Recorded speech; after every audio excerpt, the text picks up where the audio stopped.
Maísla Mariano, de 11 anos, foi brutalmente assassinada, tendo seu corpo esquartejado e distribuído em sacolas plásticas, sendo encontradas em lugares diferentes da zona norte de Natal. O caso gerou uma enorme comoção no Rio Grande do Norte e acabou repercutindo para o resto do país. Quem fez isso? Como foi o crime? Qual a motivação?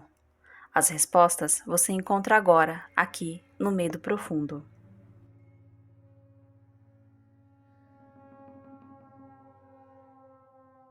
Maísla Mariano, de 11 anos, desapareceu por volta do meio-dia na localidade de Jardim Lola, situada em São Gonçalo do Amarante, uma cidade na região metropolitana de Natal, Rio Grande do Norte.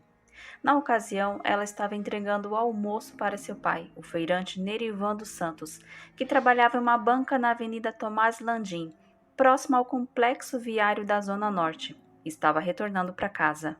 Na última vez em que foi avistada, a menina estava passando em frente ao posto de saúde local, empurrando sua bicicleta que tinha a corrente quebrada e carregava uma sacola contendo produtos descartáveis. É importante ressaltar que ela estava se preparando para sua festa de aniversário, que estava programada para ocorrer 4 dias depois. Sua bicicleta foi encontrada na madrugada do dia seguinte ao seu desaparecimento por policiais na Avenida Tomás Landim, em Igapó. Perto da bicicleta se encontrava um catador de lixo. Os pais da menina foram chamados e confirmaram que a bicicleta era da filha.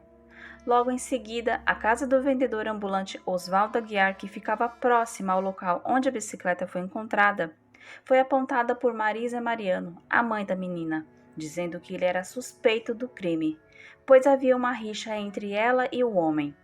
Oswaldo e o catador foram levados para a delegacia de plantão da Zona Norte, mas depois foram liberados pelo delegado, pois não havia provas para acusá-los.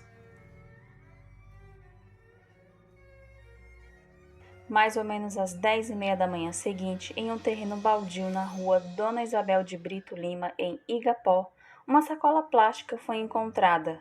Dentro estavam partes do corpo de Maísla, o tronco e metade de uma perna. Perto do saco estavam 3 peças de roupa e um lenço. Este terreno ficava a apenas 100 metros da casa de Oswaldo Aguiar, o homem suspeito que a mãe indicou. Revoltados com a descoberta, populares invadiram a casa de Oswaldo e a deixaram completamente revirada. O quarto foi quase que destruído. Oswaldo já tinha fugido, pois com certeza, se ele estivesse lá, teria sido lixado.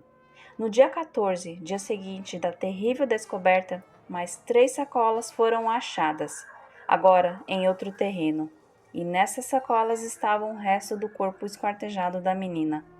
O corpo foi cortado em 11 partes. Nesse mesmo dia, Oswaldo foi pego pela polícia.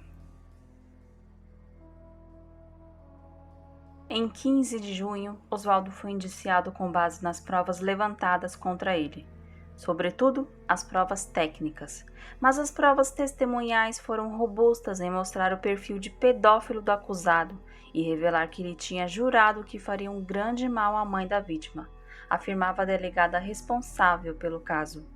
Ainda segundo ela, no colchão de Oswaldo foram encontradas várias marcas de perfuração de facas, causando o corte do tecido e da espuma do colchão. Além disso, o colchão estava com a espuma retirada em algumas partes. Essas marcas e rasgos estavam do outro lado do colchão, pois ele havia sido virado para que ficasse voltado para baixo e não fosse percebido. Na casa de Oswaldo foram encontradas sacolas plásticas do mesmo tipo em que foram encontrados os pedaços do corpo. Inclusive, um fragmento de uma das sacolas foi encontrada dentro do colchão. Além disso, uma mulher que lavava as roupas do acusado reconheceu as peças de roupas que estavam ao lado da primeira sacola encontrada. Eram 2 bermudas e uma toalha de rosto. Oswaldo não reconheceu as peças como sendo suas. Naquele momento, Oswaldo estava sendo acusado de raptar, estuprar, assassinar a facadas, esquartejar e esconder em diferentes locais o corpo de Maísla Mariano.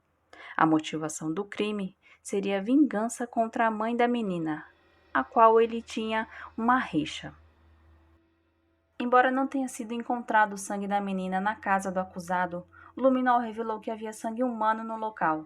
Segundo a delegada, o luminol deu positivo desde a entrada da casa, bem como pelo quarto e nas paredes e piso do banheiro. Também foi detectado nas pias do banheiro e da cozinha. A substância reagiu por quase 1 hora. Essa substância pode reagir ainda com suco de beterraba, mas aí ele teria que ter lavado a casa toda com esse suco. O delegado-geral acreditava que a menina foi esquartejada no piso do banheiro, pela facilidade em escoar o sangue do corpo. Ainda segundo a delegada, a perícia foi feita dias depois do assassinato e também após a população ter invadido a casa do acusado. Ela disse que o legista revelou que a menina deve ter sido morta 32 horas antes dos sacos com o corpo serem encontrados. Isso foi tempo suficiente para o acusado ter lavado a casa toda. Mas Osvaldo não foi visto com a menina no dia de seu desaparecimento, nem algo do tipo. Porém, a delegada alegou que a localidade onde morava Osvaldo e no suposto percurso percorrido pelos dois, no horário em que ela desapareceu, costuma não ter pessoas passando por ali. Se aproveitando disso e de conhecer a menina, o que facilitaria ainda mais, ele pode ter se oferecido para consertar a bicicleta da menina que estava com a correia quebrada.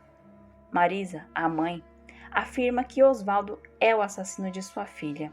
Inclusive, ela disse: "Eu tenho plena certeza de que ele matou minha filha, pois ele me jurou que eu choraria lágrimas de sangue após discutirmos na igreja e ter dito que se sentiu humilhado e prometeu vingança. Ele já tinha passagens pela polícia e seria capaz de fazer isso com a minha filha por vingança." Essa tal rixa seria porque Osvaldo queria ser diácono da igreja adventista, mas Marisa teria sido contra por suspeitar de que ele teria cometido atos ilícitos, incluindo pedofilia. Osvaldo, detido, alegava que era inocente e que era vítima de uma sabotagem de um complô, mas em momento algum informava à delegada quem estaria por trás disso. Porém, os investigadores o classificaram como dissimulado e mentiroso. Segundo o laudo necroscópico, não foram encontrados no corpo da menina materiais de Osvaldo como sêmen, saliva, sangue ou outros, mas o delegado-geral de Polícia Civil foi conclusivo ao dizer que havia provas suficientes para indiciá-lo. Ainda segundo o laudo, a menina sofreu múltiplas lesões decorrentes de ferimentos perfuro-cortantes, ou seja, facadas. Havia esquimose, que são hematomas, e fraturas nos ossos. Foram vistas 26 perfurações, sendo a maioria no tórax e abdômen no lado direito. Essas perfurações provocaram hemorragia interna, que pode ser a causa mais provável para a morte. A violência contra a menina foi tão brutal que acabou quebrando o maxilar e perfurando a orelha direita. O osso da face e alguns dentes também estavam quebrados. Não foi detectada marca de penetração na região genital, porém havia uma esquimose compatível com um ato libidinoso praticado com uma mão ou com algum outro objeto. Não foi encontrado espermatozoide no corpo, o que descarta a hipótese de estupro. O laudo também revelou que o corpo foi lavado logo após o esquartejamento. No esquartejamento foram utilizados mais de um instrumento. Alguns ossos foram cortados com objeto com formato de serra e havia marcas de instrumentos de força como cutelo, machado ou facão. Além disso, havia chances do criminoso ter usado as próprias mãos para quebrar os ossos. Enfim, o laudo mostrou que a menina foi muito maltratada. Diante deste laudo, a delegada responsável pelo caso classificou como um ritual de dor vivido por Maísla. O laudo mostrou que o assassinato ocorreu entre 18 a 24 horas antes de serem feitas as primeiras perícias na parte do corpo encontrado no terreno baldio.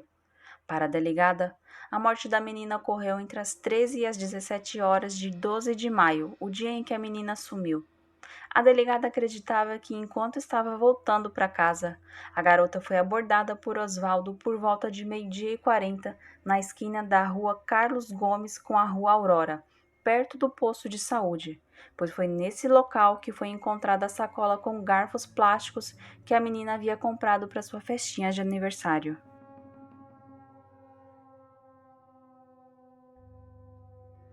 Em 25 de março de 2011, Oswaldo, de 56 anos, foi levado a júri popular, sendo condenado a 27 anos de prisão por homicídio qualificado, 10 anos por atentado violento ao pudor e 3 anos por degradação e ocultação de cadáver, totalizando uma pena de 40 anos de prisão em regime fechado.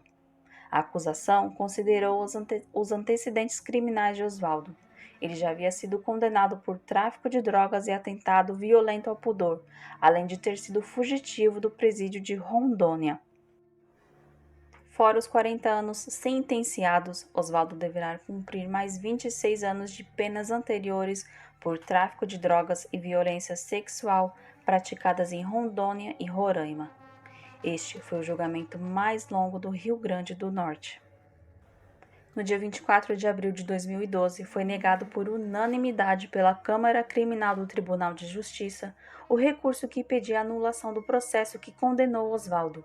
A apelação foi feita pelos advogados de defesa que pediam que o processo fosse anulado ou que a sentença fosse reformulada, alegando que a decisão foi contrária às provas. Não houve mais atualização sobre o caso. Logo o que sabemos é que Oswaldo segue preso cumprindo sua pena. Se você gostou do caso e quer conhecer outros, se inscreva no canal, deixe seu like e seu comentário sobre o que achou deste terrível caso. Até o próximo!